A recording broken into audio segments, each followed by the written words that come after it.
Rejection is protection. Yes. If someone is not in groove or in sync with you in business, if someone is not a win-win with me, I'm not going to force the situation. I'm not even going to feel upset. I'm not even going to take it personally, because that means that we're not meant to be in this space together. You wanna be a boss today.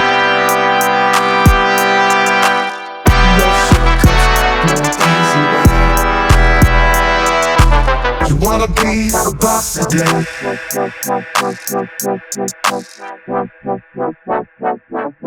Welcome back to the BILFPod, where authenticity trumps authority. We are live here in LA at the Godfrey, and this is going to be an amazing episode. I am sitting here with this incredible human being who, like I said, I already fell in love with this guy. Sorry, no offense to your wife. But he just everything encompasses a boss. The way that you look, the way that you speak, that you're a shaman, 6th generation shaman. So can we just start there? First of all, how are you a 6th generation shaman? How does one even get into a profession, if you will? Well, we have many people in my bloodline who are spiritualists, which is also a form of shamanism. Yeah. And in my culture, which is coming from Yoruban culture, and in my bloodline, and then also in my family, and then we also had religion. So I became the 6th generation of that, who chose to actually step up and take that role as a young child. Wow. I had all of the gifts, the abilities to hear spirit, to see energy, to see spirit, to know what was going on people emotionally, to develop a high keen sense of sensitivity, where when other people are around me, I can sense their energy, I can sense what they're feeling and how they're thinking. And I paid attention to the nuances at such a young child. It was only that I would take up the helm in my family to follow this path. Wow, so it's like a calling, if you will. You know, everything in life can be a calling, but you actually have to be the one to take the call, right? That makes sense. I mean, that's super incredible. But not only do you do that, also an author. Yes. Renowned speaker. Yes.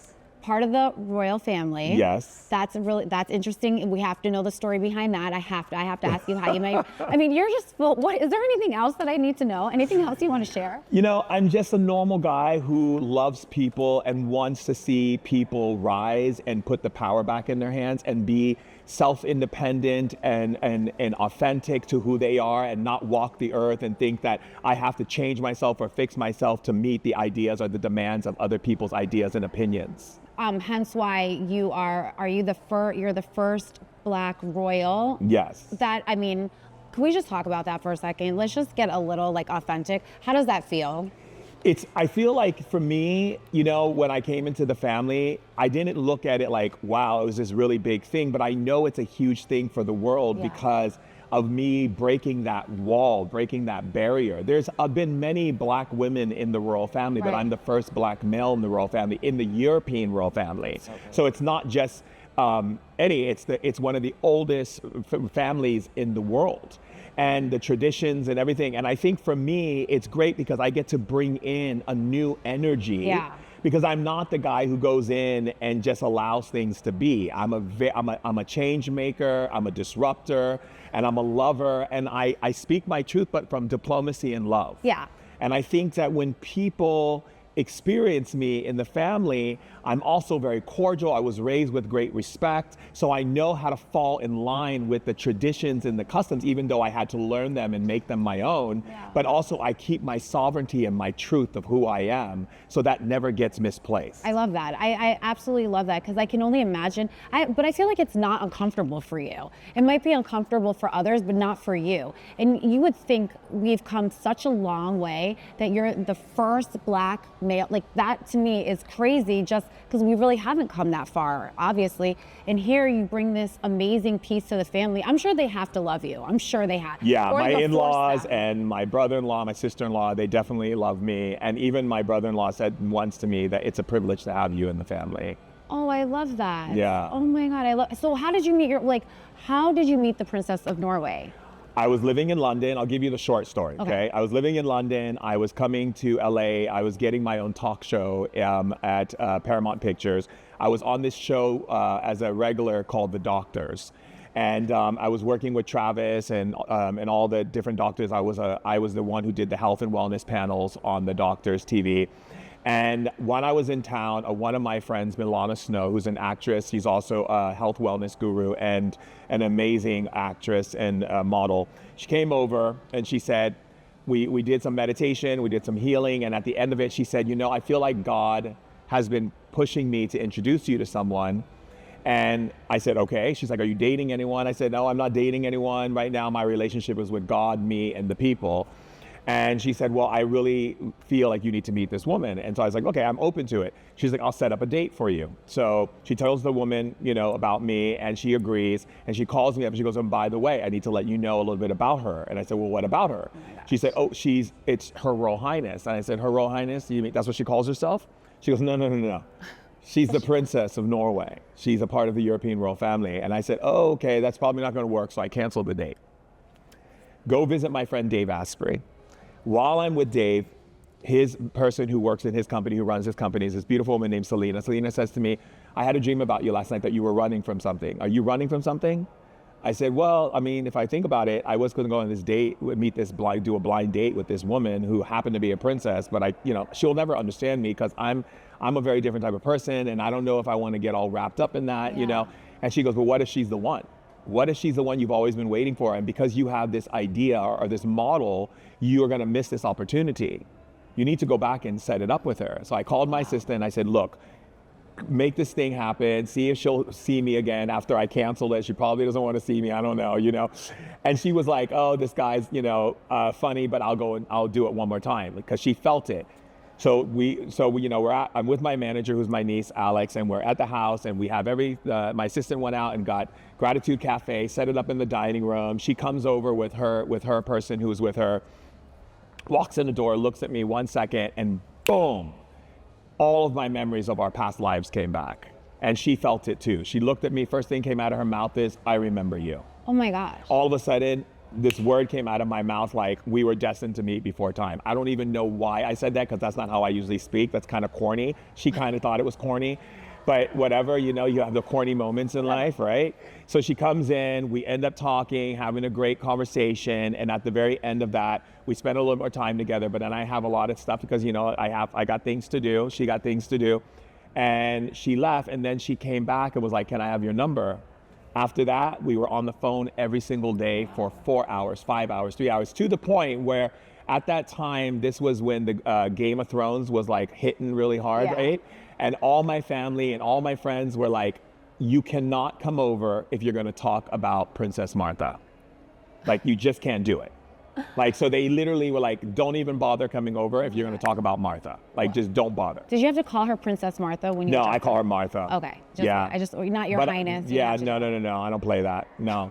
One time we were in Spain and we were doing some stuff with Antonio Banderas, and we were walking into this club and all these people started curtsying to her. And I was like, why are these people doing this? So weird. And she goes, you forget that I'm the princess. I was like, oh yeah, that's right. Did you have to do it? No. No, you don't do that. No. I can't imagine. No, I do have my social graces to the other royals, and of course I have my social graces to how I, when I'm with the family and so forth, that I of course have to follow.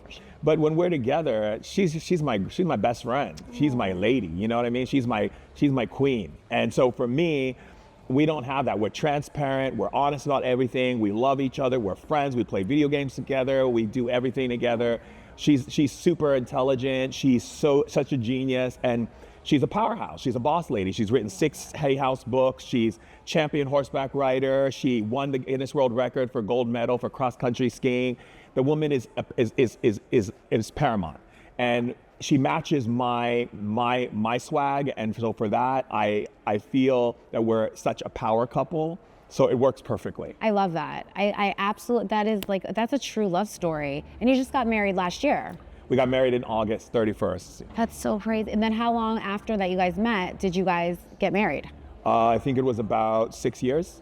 Oh, wow. So for a while. Yeah, I'm old school. I come from an old school mentality. I believe that when you meet someone, you don't just jump into it really quickly. You do courtship.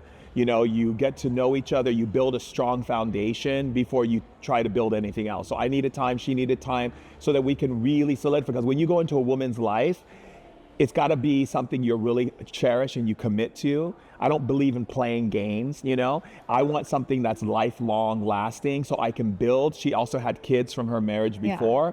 And also when a woman has children, you have to respect the dynamics of that relationship that they've already built. And also, how do you fit into that dynamics as being who you are, but also asking, you know, your woman, how do I fit in this for you? And what does that look like for you? And how can we make this work? And so there's a lot of elements. And then also she's a princess. Of course, she's in a family that there's all this other stuff. There's media, there's, you know, a whole nother world. So I had to learn how to acclimate myself into how do I maintain my family, my structure, my sovereignty, who I am as Shaman Durek, and what I've already built all these years since I was a kid. And then how do I transition into this and still maintain this? Wow. There's still men like you alive. There is. There is. Wow. I mean, Courtship you talked about. Yes. You talked about understanding women. I don't know where there's more men like you. Yeah, but boxes with ribbons on it when you come in, jewelry, surprises. You got to keep it real. Who is this guy? Every day, every week, I could bring flowers to her. If you give up that romance, then I see it as weak sauce. Wow. No wonder why you talk a lot about female empowerment too. Yes. So you're really in tune to understanding women, clearly. I think women are the greatest gift to our evolution, and women are so wise and so powerful, and men need to spend more time listening instead of speaking. Can you repeat that? No, I'm just. Can you please repeat that? My greatest triumphs is because I have an amazing, powerful. My sister is my CEO, my manager is my niece, my other niece, Natalia, runs my media company, and my wife, they're all powerhouses. I surround myself with women. My PR is a woman. Everyone around me is women, because women have an overdeveloped amygdala. That means they sense danger faster than men. If you look in nature and you look at history, all animals in nature, the ones that get killed the first are male animals, not female. And in tribal culture, it was the women who decided where they planted their tribe, where the predators were, and where the water source is, and how to build a family. Women build families. They build protection for their families, and they create the wisdom to keep the family strong. So why wouldn't I listen? I love that. So I don't know if you know, I'm in a male-dominated industry. So I have a question for you. Maybe you can answer. So unfortunately, there's not a lot of women in the insurance industry, especially in mine. Why do you think women don't, I would say, I don't want to say fail. Yeah, they fail. Why do you think women don't do as well? You know, honestly, I think women don't do as well because they are focused on their counterparts.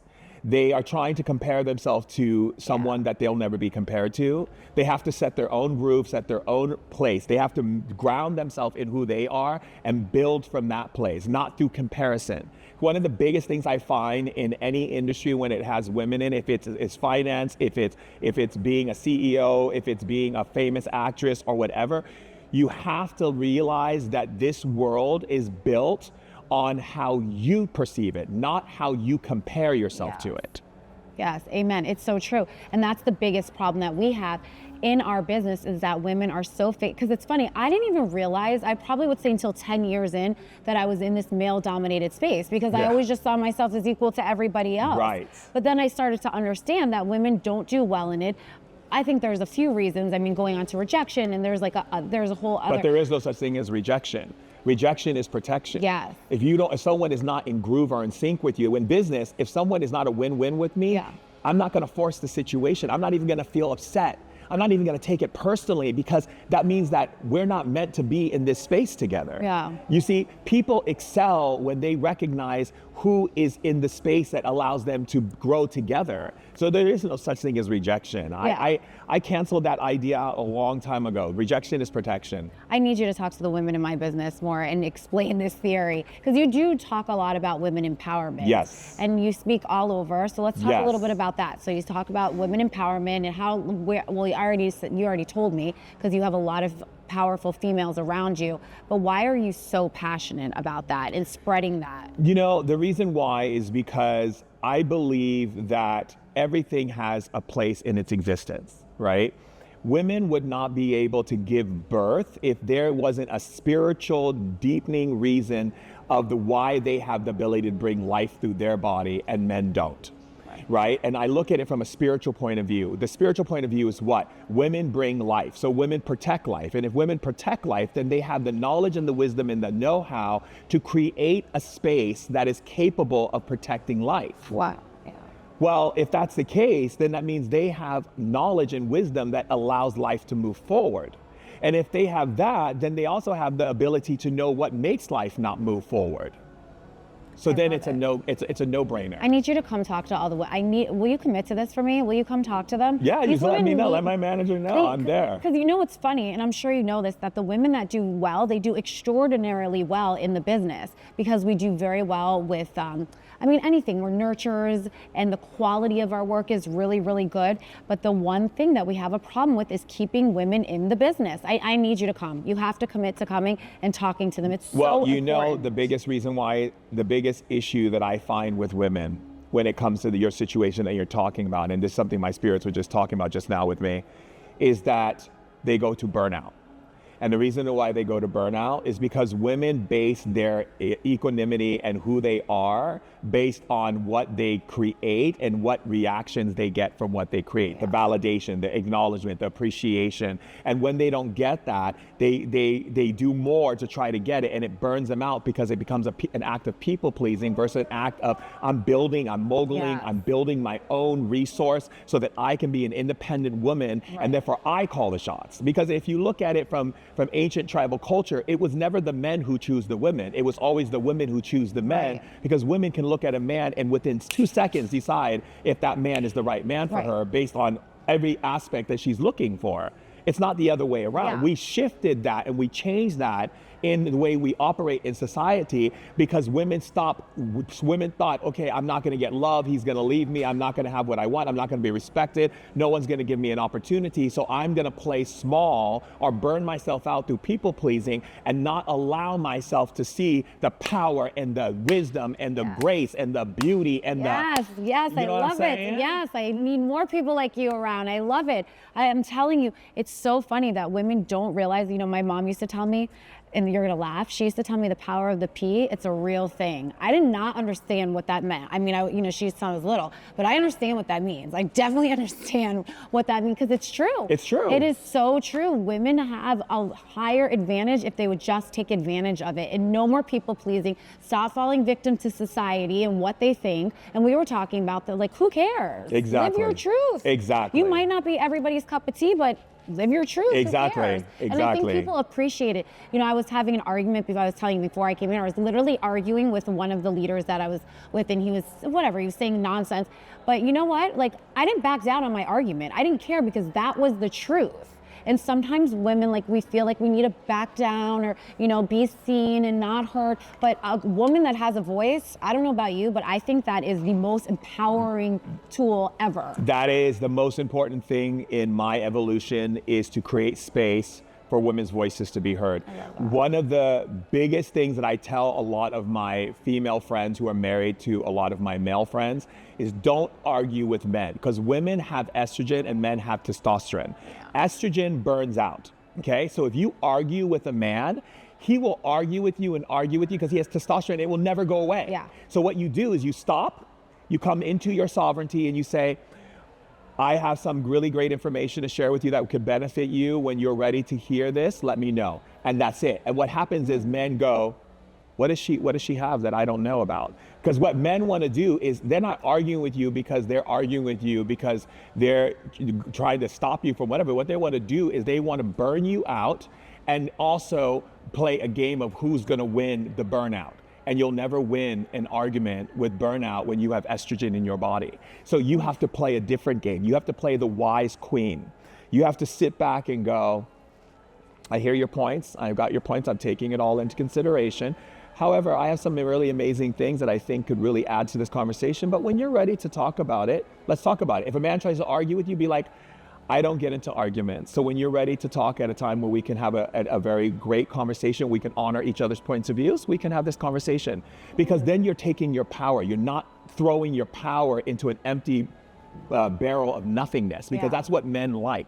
When men have that type of behavior, they're called dysfunctional men, Because a dysfunctional man is a man who tries to defend everything and then try to make the woman look like she's crazy for being powerful. Yeah.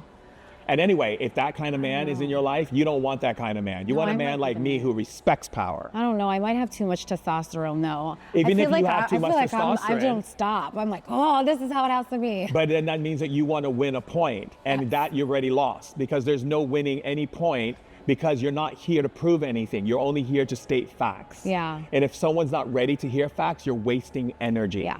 I tell this to all my so CEO clients. I tell this to all my Fortune 500 clients. I talk about this all the time to my actresses, to my actors. You waste precious life energy on deaf ears. Yeah. And you're the only one getting angry. That's what was happening And it's today. upsetting you. It's raising your cortisol. It's causing aging in your body. It's increasing inflammation. Why are you creating difficulty for your system when it doesn't affect anyone? That's insane how you know this. So wait, you said that you were on the doctors, Yes. right? So what did you do? Let's talk about that, because obviously you have a lot of knowledge of how the human body works. So let's talk a little bit about that. Well, I have a degree in health education, and I was on the doctors, and I was dealing with the health and wellness as also lifestyle, helping people come out of drinking disorders, helping people come out of anxiety, utilizing spiritual and wellness practical techniques. Because the difference between me and some other spiritual people in the spiritual realm is the woo-woo is not what I do. I'm not the woo-woo. Yeah. I'm the practical guy who brings spiritual information and makes it practical and accessible to what's important today. And so on the doctors, that's what I did. I dealt with real cases. I went to people's homes. I dealt with major depression issues, issues with relationships, issues with people in business, issues with major CEOs. And then I basically went on these case missions, did the case missions, and then we brought them back into the studio audience. To the doctors would ask them questions, and we show some of the clips from the things that I did with them, and then the outcome of how their life changed. And that's what I did. Wow. So I don't know if you know this, we probably don't, but I suffer from anxiety. Do you think that anxiety can be manageable without medication? Absolutely. But there has to be a routine and an understanding of what that anxiety is. And anxiety is different for each person. So if I was to ask the spirits, council members, what is her reason for anxiety? Okay, and they said, you're trying to solve everyone's problems. It's probably true. Well, it's not probably true. They said it, and I know it's true because that's what you're doing. You're only saying it's probably true because that's the part of you that's like, oh shit, that's too real, too quick. I love how you just call me out. I call everybody out. I call myself out. That's why I keep it real. I love it. 100. So how do you manage? So give me some advice. So if that's definitely a problem. Right. So the problem is that you are visionary. So that tells me right now, I can really just sum up who you are as a person. Oh, no. You're a visionary. You're a person who likes perfection. You're a person who sees things and wants order and balance in these things. And you see things so much to the point where you don't trust that other people are doing their job the way they're supposed to do it. So what you do is you categorize each person and you look at everything they're doing. And you're like, if they don't do it, then I have to do it. So I have to do this all on my own. So your attitude in life is, I have to always do this on my own. So you grew up in a way where you had to grow up very quickly. You had to take responsibility for everything. And now as a boss lady, you look over everything. So you don't allow yourself time to regenerate, relax, and recuperate unless you give yourself permission to. And the only time you'll give yourself permission to is if you worked hard enough to give yourself that permission. And your soul is going, hey, wait a second. Wait, let's cut this for a second. Your being is asking for you to start developing connections with people that you can sit back and know they got that shit so that you can take more time for you, because there's so many beautiful things that you want to do, but you keep putting it on the back burner. Do you know me? Like, did we meet before? I'm a shaman. Like you read me to a T. I'm a shaman. I'm not even like, my friends are they're all laughing because 100% like you hit this on this. I just don't know if I'm curable. That's the problem. Again, this is a false belief of yours that you're using so you can maintain this way of being, because it's scary for you to think that you actually have to surrender and trust. And that's where your healing would come in. If you had came and saw me, we would clear that so you can start having leaders with you that hold you up so you can do what you want to do and have time to relax. Wow. Okay, I don't even know where to go from here. Like, I'm usually not at a loss for words, but you read me to a T. And we've never met before except for today. That is crazy what you just said. Do you do this all the time for people? This is what I do. So you go, like, this is your profession also, so you go and you meet people, then you... People sit in session with me, you know, and I also have things where every weekend, every other week, I do a thing called the Healing Temple where people pay like very, you know, a very economical $10 to come into a platform with me on Zoom, and I take people up on stage and we just boom, boom, boom, boom, boom, boom, boom, boom, boom, boom, boom, boom. No time for bullshit. Because the biggest mistake that people make in life is that you have all these people who are doing all these spiritual things, and not saying that they're all this way, but there's a lot of people who like to blow up a lot of smoke up your ass. Yeah. And we don't have time for that. We're here to mogul. We're here to make big things happen. We're here to make change. We're here to be disruptors. We're here to be change makers, edge makers. We're here to create new platforms, new ideas, new innovations.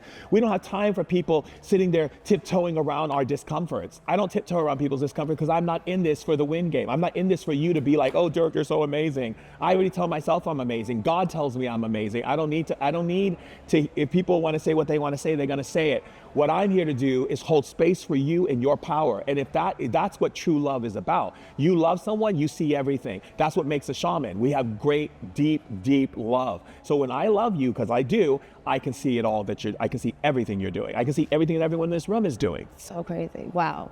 So now you have an app, and you were telling me that you have an app. What are you doing with the app? And tell me where you're going with it.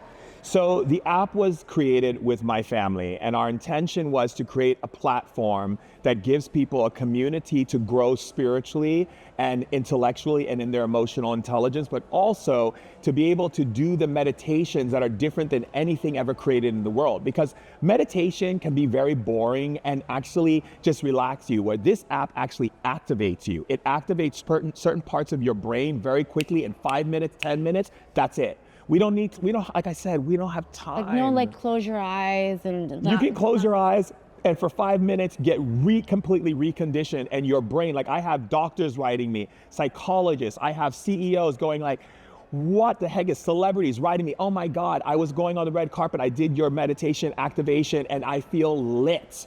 I'm like, that's what it's about. So you go on there, you do an activation, boom. You have issues with like emotional stuff, boom. And it just, you know, we had one guy who's like chronic depression. His mom took him to every single psychologist. He did 3 meditations on our app, hasn't felt depression since. What's the app? What's it called? Sorry. It's called the Lit Vibe Meditation app. It's available on Apple and it's also on Google. And the whole purpose of it is to redefine the human being at a different level of upgrading and optimizing their brain and optimizing your emotional intelligence. Wow.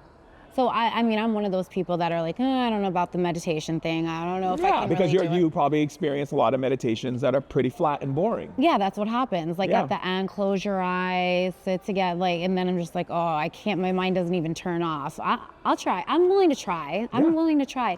So where is Shaman Durek going? What's your next best thing besides the app? Where are you going? What are you doing? Because you got a lot going on. You know, right now, I'm in a phase right now where I'm looking at society and really focusing on, with my family and all those who are in my team, how can we create a greater awareness for humanity to be less distracted by the nonsense happening in the world? Yeah.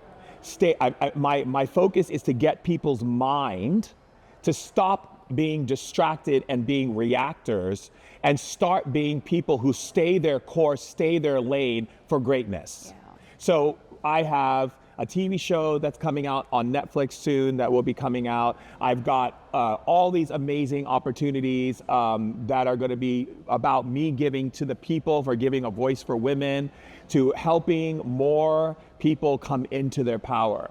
So right now we are in this building stage again, and all these new things are coming out this year. And really what I'm about is creating intellectual, aware ideas, products, and things that are going to help people for themselves so that they can be the best and live their best life without regrets and without caring about what people say. I love that, and living their authentic self. That's it. What I'm about. And you can only live your authentic self when you stop worrying about what other people say about you. Yeah, that is so true. So as we end up, I keep staring. You have this beautiful piece around your neck. Does it symbolize anything? It's beautiful. It's this piece, I forget the name of the designer, and then probably that's not the best thing because, they probably want to shout shout out, but I'm sorry, I can't give you one because I can't remember. But it was given to me as a gift. Put it in there. We'll shout him out. I'm real, I tell you, I'm real. You know, I'm not playing. I don't know who you are, but it looks You good. know, it's like when I go to some events sometimes and we have like people who have to tell us like who this person is and who that person is. I'm like, who's that person? I'm about to shake their head. Like, you know what I mean? Yes. Like, it's like, come on, we live in real, right? Yeah. But it's a beautiful piece. And, you know, I was given it as a beautiful gift from these beautiful friends of mine. And I'm very grateful because it's a Panatonian crystal. I think that's what it's called. I could getting the name right too, or wrong. I don't know. Whatever. But anyway, it brings great energy. I feel it. I actually feel it. And if I didn't feel it, I wouldn't wear it. So I don't wear anything. I'm not into things that if I don't really feel a connection to it, I don't care if you tell me it takes you into outer space. I'm not buying it. You know what I mean? I'm very practical, and I'm very much about like, if I feel it and I get something from it and it works for my life here and here, cool, I'm gonna do it. But if I don't, you know, that's it.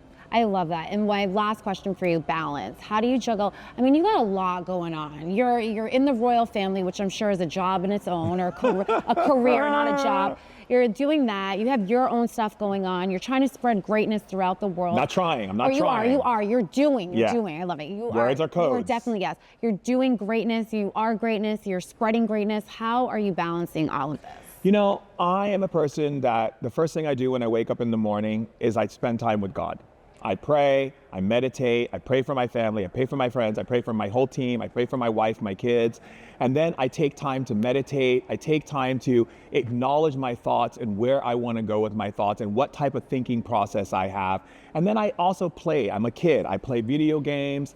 I love going to Disneyland with my wife. I like having fun. I can, you know, go and visit my family. I put my needs first, so that I have a lot to give to people. I love it. And I never think in my head that anyone could use me or take advantage of me, because I'm the one that giveth. And I'm also the one that can taketh away. So I don't have this like, oh, you're taking advantage of me. If I want to take everyone out to dinner, it's because I want to do that. Thank you. And if I want to like say, hey, you guys, I'm going to take us and we're gonna be like ballers tonight, I'm going to be the one to do that. Yeah. I don't need to sit back. I don't play in the world of human emotions and all this petty, and I don't take responsibility for people's emotions. And I don't care what expectations people place on me, because they're not mine. Yeah. I don't put expectations on people, and I don't let people put expectations on me. So I live as a free bird. I call the shots, I decide what I want to do, and I do it with loving grace. And my family, we empower each other, we love each other, we're tight, we don't move without moving. Everything we do together as a family. Same with my wife and my kids. I'm there for my kids. My kids are first. So I'm there for my daughter and her horseback. I'm there for my other daughter and her makeup line. Whatever it is they need me to do, I'm there for them. And so once I see that as my most important thing, because that's my heart. Yeah. And then my other heart, because I have two hearts, is the people. So it's not difficult to balance. Yeah. When you equally love that, you live your life through love, not through expectations or burdens or ideas that you have to do something. No, you live by living joy. Every day, you live your joy. If I don't like it, I'm not gonna do it. If I don't like eating it, I'm not gonna eat it. If I don't like the scenery that I'm in a restaurant, I'm gonna walk out. I don't play games with my soul. I don't compromise for people to like me. Yeah. And then it creates a new understanding of who I am and what I stand for. And then people who come into my circle, you are in my circle because you are privileged to be in my circle, because I see value that you're gonna respect, and respect this level of love and freedom.